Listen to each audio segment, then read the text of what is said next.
Hai, Assalamualaikum warahmatullahi wabarakatuh. Selamat pagi atau selamat siang, bahkan selamat malam untuk yang sedang menonton video ini. Salam sejahtera bagi kita semua. Om Swastiastu, salam namo buddhaya, salam kebajikan. Yang terhormat dosen pengampu mata kuliah manajemen K3, Bapak Muhammad Hanafi, SAP MSI, dan juga teman-teman yang saya cintai dan yang saya banggakan. Terima kasih atas kesempatan yang telah diberikan kepada saya. Perkenalkan, saya Alfira Nurhaliza Putri dengan NIM 20811334096, kelas D4 Administrasi Perkantoran B20 Gunung Kidul. Izinkan pada kesempatan kali ini saya akan berbagi ilmu dan juga informasi mengenai topik analisis sistem manajemen keselamatan dan kesehatan kerja pada PT PLN Persero wilayah Jawa Tengah dan Daerah Istimewa Yogyakarta. Selamat menyimak. Bab 1. Latar belakang masalah. PT PLN menerapkan manajemen K3 pada tingkat transisi, namun resiko dan resiko pekerjaan pekerja PT PLN dilaksanakan sesuai rencana di masa pandemi saat ini. Keterlambatan kegiatan K3 terkait dengan misalnya revisi dokumen K3 yang belum dilaksanakan, pertukaran APD, dan audit terhadap pekerja yang belum dilaksanakan. Kendala lainnya adalah kurangnya kesadaran pekerja terhadap penggunaan APD, lemahnya sanksi dan pengawasan PLN, serta kurangnya komitmen dan tenaga kerja terhadap pelaksanaan K3.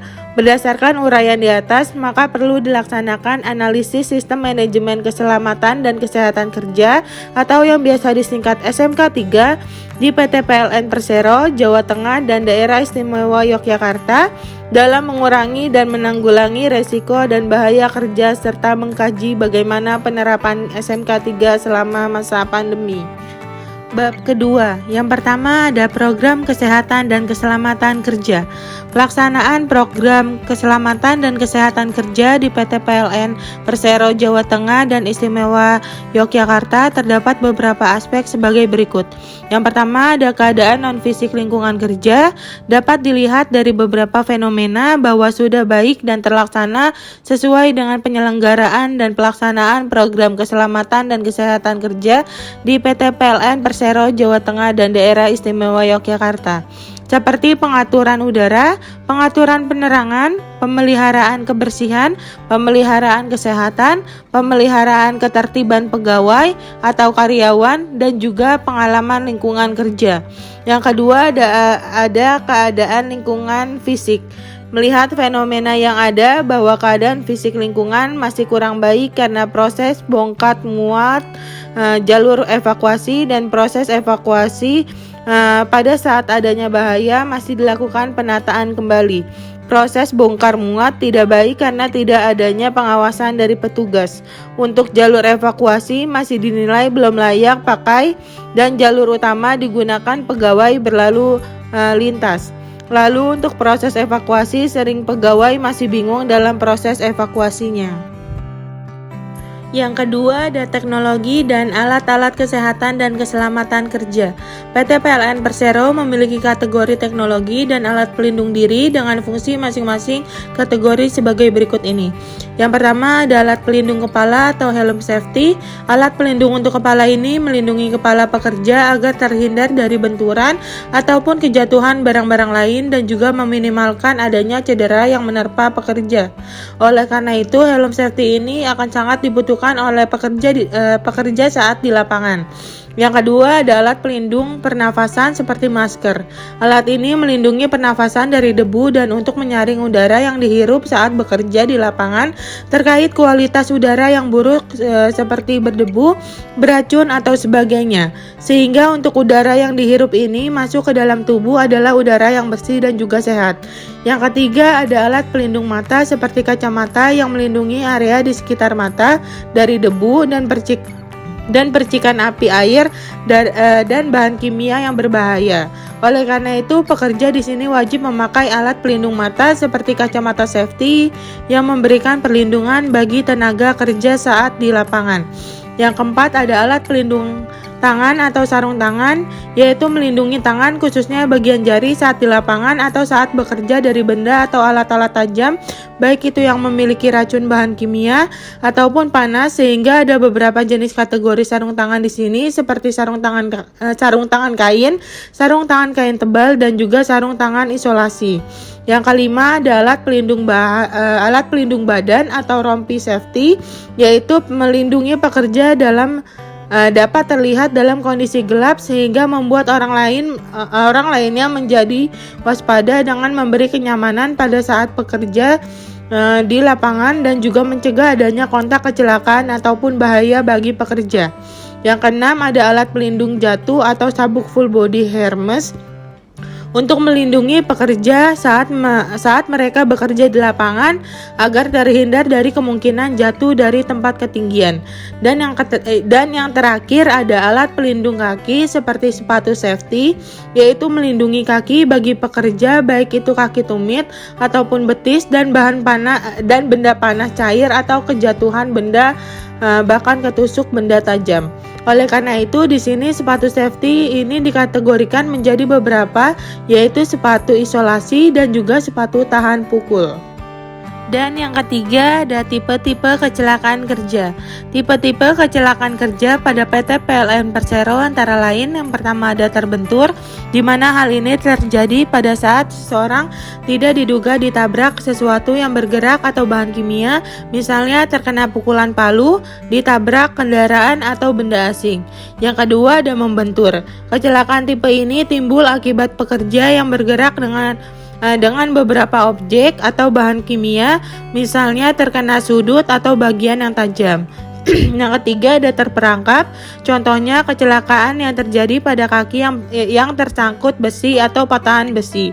Yang keempat ada jatuh dari ketinggian, di mana kecelakaan ini banyak terjadi dan sering terjadi karena kecelakaan ini itu merupakan jatuh dari ketinggian yang lebih tinggi ke tingkat yang lebih rendah. Contohnya jatuh dari tangga ataupun jatuh dari membenahi atau membetulkan listrik. Yang kelima ada pekerjaan yang terlalu berat, di mana tipe kecelakaan ini timbul akibat pekerjaan yang terlalu berat seperti mengangkat dan menarik benda yang melebihi batas. Yang keenam ada terkena aliran listrik dari tipe yang lain. Untuk tipe ini merupakan luka yang ditimbulkan dari kecelakaan kerja yang diakibatkan oleh sentuhan anggota badan dengan alat atau benda yang mengandung listrik. Dan yang terakhir ada terbakar, di mana kondisi ini diakibatkan oleh bagian tubuh yang mengalami kontak dengan api ataupun zat kimia yang panas. Yang keempat ada dampak, kerugian, penanggulangan kecelakaan kerja. Menurut Heinze pada tahun 1997, dampak dari kecelakaan kerja kira-kira dapat dikategorikan secara langsung atau yang disebut direct cost dan secara tidak langsung yang disebut indirect cost. Contoh dari direct cost adalah ambulance service, medical and ancillary treatment, medication, hospitalization, dan disability benefits. Menurut Heinrich pada tahun 1941, macam-macam indirect cost adalah: yang pertama ada biaya waktu yang hilang dari pekerja yang terluka. Yang kedua ada biaya waktu yang hilang dari pekerjaan lain yang berhenti bekerja. Yang ketiga ada biaya waktu yang hilang oleh mandor, supervisor atau eksekutif lainnya. Yang keempat ada biaya waktu yang dihabiskan untuk kasus ini oleh petugas P3K dan staf lainnya. Dan yang kelima ada biaya akibat kerusakan peralatan, perkakas, properti, dan juga material. Untuk kerugian akibat kecelakaan kerja ini menimbulkan kerugian yang cukup besar baik material ataupun fisik. Kerugian yang disebabkan oleh kecelakaan kerja pada PT PLN Persero antara lain adalah: yang pertama ada kerugian ekonomi yang meliputi kerusakan alat, bahan, dan bangunan, biaya pengobatan dan perawatan, tunjangan kecelakaan, jumlah produksi, dan mutu yang kurang, kompensasi kecelakaan, penggantian tenaga kerja yang mengalami kecelakaan. Yang kedua ada kerugian non-ekonomi meliputi penderitaan korban, hilangnya waktu selama sakit, dan hilangnya waktu kerja. Untuk pencegahan agar tidak terjadi kecelakaan kerja pada PT PLN Persero antara lain sebagai berikut. Hal ini dilakukan untuk mengurangi dan juga mencegah adanya kecelakaan kerja yang ditimbulkan akibat kesalahan dari karyawan yang melakukan pekerjaan dengan memiliki resiko yang sangat tinggi antara lain. Yang pertama, melakukan pendidikan dan juga pelatihan atas keamanan kerja karyawan. Yang kedua, ada melakukan pembinaan tindakan yang berbahaya seperti larangan merokok, poster yang mengingatkan akan bahaya. Dan yang ketiga, ada peringatan menggunakan alat kesehatan ataupun juga pengaman. Ini bisa dilakukan dengan membuat stiker atau tempelan-tempelan poster terkait bagaimana bahaya jika tidak menggunakan alat keselamatan ataupun alat pengaman. Yang kelima, ada resiko bahaya fisik dan psikologi. Bahaya faktor fisik pada PT PLN Persero sebagai berikut. Yang pertama, ada kebisikan, adalah suara yang tidak dikehendaki yang bersumber dari alat-alat proses produksi atau alat-alat kerja pada tingkat tertentu.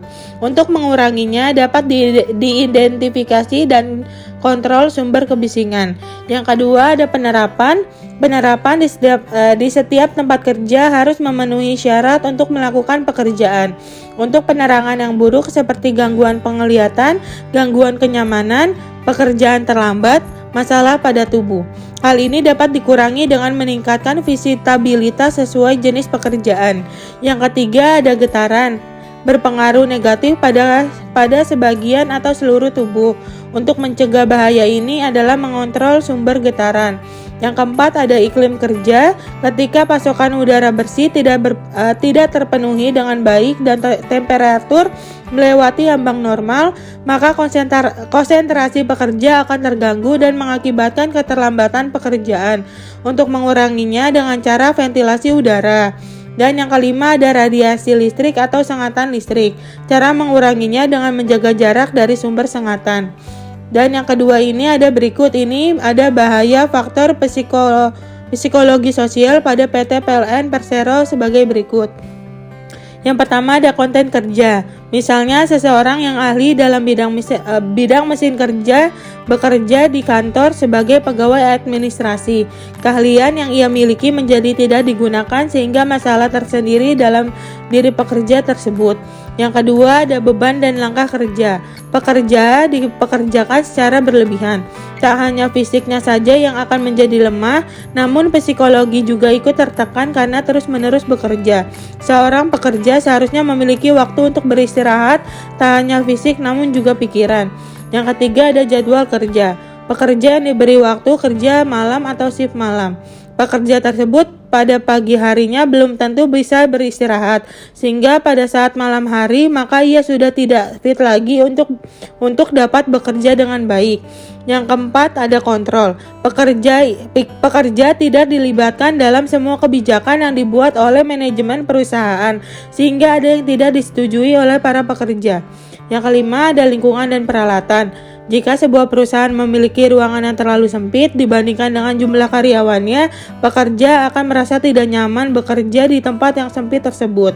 Yang keenam, ada budaya organisasi dan fungsi organisasi. Adanya miskomunikasi antara pekerja dan manajemen perusahaan tentang waktu kerja dan upah kerja sehingga membuat pekerja merasa dirugikan. Yang ketujuh, ada hubungan interpersonal. Ketika seorang pekerja mengalami kekerasan seksual di tempat kerja sehingga kesehatan mentalnya menjadi terganggu. Yang kedelapan, ada peran dalam organisasi. Seorang pekerja yang memiliki banyak tanggung jawab dan dia menjadi bingung dengan tanggung jawab yang terlalu banyak tersebut. Yang kesembilan, ada pengembangan karir. Seorang pekerja yang sudah bekerja selama 10 tahun namun karirnya tetap dengan gaji yang kurang sehingga pekerja tersebut akan merasa diperlakukan tidak adil. Dan yang terakhir, ada pekerjaan rumah. Jika seorang pekerja memiliki 2 pekerjaan yaitu di kantor dan di rumah, pekerja tersebut menjadi kesulitan untuk membagi waktu dan pikirannya. Yang keenam, ada penyakit akibat kerja. Menurut Peraturan Menteri Tenaga Kerja dan Transmigrasi Nomor per 1 Men tahun 1981 dan Keputusan Presiden RI No. 22 tahun 1993, terdapat 10 jenis penyakit akibat kerja yaitu sebagai berikut. Yang pertama, ada pneumokoniosis disebabkan oleh debu mineral pembentuk jaringan parut, dan silikotuberkulosis yang merupakan faktor utama penyebab dari cacat ataupun kematian. Yang kedua ada penyakit paru dan juga gangguan saluran pernafasan yang disebabkan oleh debu logam keras akibat dari besi ataupun aliran listrik. Yang ketiga ada asma, disebabkan oleh penyakit ventilasi dan zat perangsang yang dikenal dan terjadi pada saat proses pekerjaan. Yang keempat ada alveolitis alergika, disebabkan oleh faktor dari luar karena diakibatkan oleh menghirup debu organik. Yang kelima ada penyakit yang disebabkan oleh berilium atau persenyawaan yang beracun seperti zat kimia atau aliran listrik. Yang keenam ada penyakit ataupun kelainan pendengaran akibat kebisingan saat memotong besi ataupun pembenahan. Yang ketujuh ada penyakit yang disebabkan oleh getaran mekanik yang akan mengenai otot ataupun urat bahkan tulang persendian. Yang kedelapan ada penyakit yang disebabkan oleh radiasi elektromagnetik ataupun radiasi dari listrik. Yang kesembilan ada penyakit kulit yang disebabkan oleh penyebab fisik ataupun kimiawi bahkan juga energi listrik. Dan yang terakhir ada kanker kulit epitelioma primer yang disebabkan oleh minyak mineral dan zat-zat berbahaya. Yang ketujuh ada pertolongan pertama pada kecelakaan. P3K di tempat kerja ini paling tepat dilakukan oleh tenaga kesehatan. Untuk orang terdekat dengan penderita itu biasanya memberikan pertolongan pertama harus dibekali dengan pengetahuan dan juga keterampilan P3K, sehingga dapat dijelaskan dalam melakukan pertolongan pertama, yaitu yang harus dilakukan meliputi beberapa tahap sebagai berikut. Tahap pertama yaitu menilai situasi, di mana harus dilakukan dengan singkat untuk menilai lokasi baik itu mengenai keamanan, alat pelindung diri, dan juga mekanisme kejadian hingga pada menilai si penderita atau yang sedang sakit. Tahap yang kedua yaitu memposisikan sebagai penderita. Yang ketiga menghubungi bantuan berupa layanan kegawat daruratan. Yang keempat yaitu melakukan penelitian lanjutan. Hal ini kita dapat menilai dan menganalisis kembali jalan pernapasan, pendarahan, status mental hingga pada perawatan luka. Pada tahap ini dilakukan juga pemeriksaan tanda vital, menanyakan keluhan umum sehingga pada mengecek kembali makanan terakhir dan juga riwayat penyakit hingga alergi. Dan yang terakhir yaitu pertolongan pertama tambahan dari keadaan yang nanti diperlukan. Yang kedelapan ada aplikasi K3 perkantoran dan IT pada PT PLN. Hal-hal yang berhubungan dengan pelaksanaan K3 perkantoran pada PT PLN Persero sebagai berikut. Yang pertama, konstruksi gedung beserta perlengkapannya dan operasionalnya terhadap bahaya kebakaran serta kode pelaksanaannya. Yang kedua, ada jaringan elektrik dan komunikasi. Yang ketiga ada kualitas udara. Yang keempat ada kualitas pencahayaan. Yang kelima ada kebisingan. Yang keenam ada display unit seperti tata ruang dan alat. Yang ketujuh ada higien dan sanitasi. Yang kedelapan ada psikososial. Yang kesembilan ada pemeliharaan. Dan yang kesepuluh ada penggunaan komputer. Untuk hal yang berhubungan dengan pelaksanaan K3 IT pada PT PLN Persero sebagai berikut. Yang pertama, memanfaatkan kesepuluhan jari. Yang kedua, istirahatkan mata dengan melihat kejauhan setiap 15-20 menit. Yang ketiga, ada istirahat 5-10 menit tiap 1 jam kerja. Yang keempat, ada lakukan peregangan. Yang kelima, ada sudut lampu 45 derajat. Yang keenam, ada hindari cahaya yang menyilaukan. Cahaya datang harus dari belakang. Yang ketujuh, ada sudut pandang 15 derajat, jarak layar dengan mata 30-50 cm. Dan yang kedelapan ada kursi ergonomis. Yang kesembilan ada jarak meja dengan paha 20 cm. Dan yang terakhir ada senam waktu istirahat. Dan pembahasan yang terakhir atau Pembahasan yang ke-9 ada Sistem Manajemen K3 atau SMK 3. Implementasi SMK 3 yang dilakukan oleh masing-masing organisasi meliputi PT PLN atau Persero Jawa Tengah dan Daerah Istimewa Yogyakarta wajib memperhatikan faktor pengukuran evaluasi. Hal ini sangat penting untuk dapat mengukur implementasi SMK 3. Secara sistematis, setiap perencanaan program dan kegiatan utama pendukung K3 dapat memiliki dampak signifikan pada proses pembuatan, lingkungan kerja dan perilaku yang meningkatkan kesehatan dan kinerja produktivitas karyawan. Tentu saja, Anda dapat meningkatkan citra perusahaan Anda. Pengukuran, pemantauan, dan evaluasi kerja, mengambil tindakan dengan kesehatan dan keselamatan kerja, perbaikan dan pencegahan.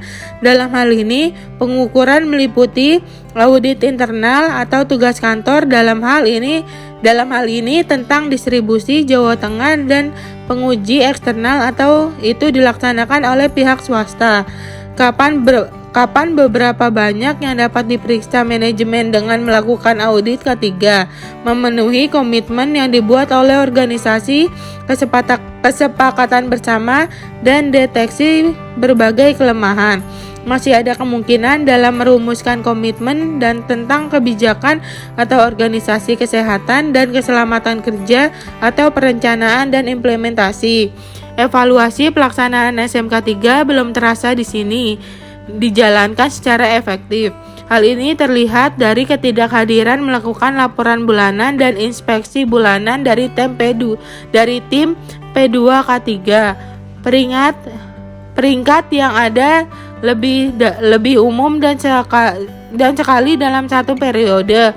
Perlu mengevaluasi di sini diselenggarakan secara berkesinambungan dan rutin setiap bulan. Untuk referensi nanti peningkatan yang lebih baik, menggunakan hasil monitoring dan evaluasi kinerja K3, ambil tindakan korektif. Jika perusahaan tidak memiliki sumber daya untuk melakukan pemantauan dan evaluasi kinerja K3, dapat menggunakan jasa pihak lain dan hasilnya adalah Anda harus melapor ke P2K3 yang ada. Bab ketiga, kesimpulan. Berdasarkan hasil analisis di atas yang telah dilakukan oleh penulis, maka dapat disimpulkan beberapa hal kesimpulan sebagai berikut. Yang pertama, ada program kesehatan dan keselamatan kerja. Pelaksanaan program keselamatan dan kesehatan kerja di PT PLN Persero Jawa Tengah dan Daerah Istimewa Yogyakarta terdapat beberapa aspek, diantaranya keadaan non-fisik lingkungan kerja dan keadaan fisik lingkungan kerja. Yang kedua, ada teknologi dan alat-alat kesehatan dan keselamatan kerja. Alat pelindung diri ini merupakan seperangkat alat yang digunakan oleh tenaga kerja untuk melindungi bagian tubuh karyawan terhadap semua yang berbahaya. Jenis-jenis APD sebagai berikut: alat pelindung kepala, topi pengaman, APD respirator dan kacamata, alat pelindung muka dan mata, alat pelindung telinga, alat pelindung pernafasan, alat pelindung tangan dan kaki, dan safety belt. PT PLN Persero memiliki kategori alat pelindung diri dengan fungsi masing-masing kategori sebagai berikut ini: alat pelindung kepala atau helm safety, alat pelindung pernafasan, alat pelindung mata, alat pelindung tangan, alat pelindung badan, dan alat pelindung jatuh dan alat pelindung kaki seperti sepatu safety. Yang ketiga, ada tipe-tipe kecelakaan kerja seperti terbentur, membentur, terperangkap, jatuh dari ketinggian, pekerjaan yang terlalu berat, terkena aliran listrik, dan juga terbakar. Yang keempat, ada dampak kerugian penanggulangan kecelakaan kerja. Menurut Van Ebert, bahwa kecelakaan kerja adalah kejadian yang tidak diinginkan, bahkan menimbulkan kerugian pada manusia, baik itu cedera, kerusakan, lingkungan yang rusak sebagai akibat dari kontak dengan sumber energi seperti kimia, listrik, nuklir, dan fisik yang pastinya melebihi batas kemampuannya. Yang kelima, ada resiko bahaya fisik dan psikologi. Bahaya faktor fisik sebagai berikut: kebisikan, penerangan, getaran, iklim kerja, radiasi listrik atau sengatan listrik. Yang keenam, ada penyakit akibat kerja. Menurut Peraturan Menteri Tenaga Kerja dan Transmigrasi Nomor 1 Men tahun 1981 dan Keputusan Presiden Republik Indonesia No. 22 tahun 1993 terdapat 10 jenis penyakit. Yang ketujuh, ada pertolongan pertama pada kecelakaan. Pertolongan pertama merupakan perawatan yang diberikan secara segera pada orang-orang yang cedera atau sakit. Pertolongan pertama tidak menggantikan medis yang tepat. Pertolongan pertama hanya diberikan sebagai bantuan sementara sampai mendapatkan perawatan medis yang kompeten, sampai pulih tanpa perawatan medis datang. Yang kedelapan, ada aplikasi K3 perkantoran dan IT. Hal-hal yang berhubungan dengan pelaksanaan K3 perkantoran sebagai berikut. Konstruksi gedung beserta perlengkapannya dan operasionalnya terhadap bahaya kebakaran serta kode pelaksanaannya. Jaringan elektrik dan komunikasi, kualitas udara, kualitas pencahayaan, kebisingan, display unit seperti tata ruang dan alat, higien dan sanitasi, psikososial, pemeliharaan, penggunaan komputer. Untuk hal yang berhubungan tentang pelaksanaan K3 IT sebagai berikut. Memanfaatkan kesepuluhan jari, istirahatkan mata dengan melihat kejauhan setiap 15-20 menit. Istirahat 5-10 menit tiap 1 jam kerja. Lakukan peregangan, sudut lampu 45 derajat hingga cahaya yang menyilaukan. Cahaya yang datang harus dari belakang. Sudut pandang 15 derajat, jarak layar dengan mata 30-50 cm, kursi ergonomis, jarak meja dengan paha 20 cm, dan senam waktu istirahat. Dan yang terakhir, ada sistem manajemen K3 atau SMK 3. Pengukuran dan evaluasi sistem manajemen keselamatan dan kesehatan kerja di PT PLN Persero, Jawa Tengah, dan daerah Istimewa Yogyakarta telah diterapkan secara baik karena selalu dilakukan pemantauan, evaluasi kinerja K3 dan audit internal oleh supervisor K3. Bab 3. Saran. Berdasarkan hasil analisis manajemen K3 di atas, maka hal-hal yang disarankan penulis sebagai berikut. Bagi PT PLN Persero Jawa Tengah dan Daerah Istimewa Yogyakarta, perlu adanya pengawasan secara berkelanjutan terhadap konsistensi penggunaan alat pelindung diri atau APD, agar efektivitas penerapan K3 dapat mengurangi resiko terjadinya kecelakaan kerja maupun penyakit akibat kerja serta meningkatkan mutu dan produktivitas kerja karyawan dan perlunya peningkatan terhadap pelaksanaan inspeksi dan evaluasi penerapan sistem manajemen K3 atau SMK 3 secara berkelanjutan, seperti pengecekan ketersediaan dan kelayakan alat pelindung diri atau APD, pengecekan kelengkapan kotak pertolongan pertama pada kecelakaan kerja atau P3K, pengecekan ketersediaan dan kelayakan alat pemadaman api ringan atau APAR, pemasangan rambu-rambu K3 pada tempat strategis dan mudah terlihat oleh karyawan maupun tamu, serta perlunya penambahan staf bagi supervisor K3 untuk membantu dan mendukung supervisor K3 sehingga sedapat mungkin dapat terbentuk panitia pembina keselamatan dan kesehatan kerja atau P2K3 dalam melaksanakan tugas dan tanggung jawab penerapan sistem manajemen dan keselamatan dan kesehatan kerja atau SMK 3 secara lebih baik. Bagi instansi pendidikan, perlu adanya penelitian lanjutan khususnya di bidang sistem manajemen keselamatan dan kesehatan kerja. Sementara bagi instansi terkait, perlu melaksanakan pengawasan secara berkelanjutan terhadap penerapan SMK 3 perusahaan, khususnya pada PT PLN Persero Jawa Tengah dan Daerah Istimewa Yogyakarta. Sekian presentasi dari saya. Mohon maaf atas segala kesalahan dan kekeliruan. Wabillahi taufiq wal hidayah. Wassalamualaikum warahmatullahi wabarakatuh. Om Swastiastu, Salam Namo Buddhaya, Salam Kebajikan. See you.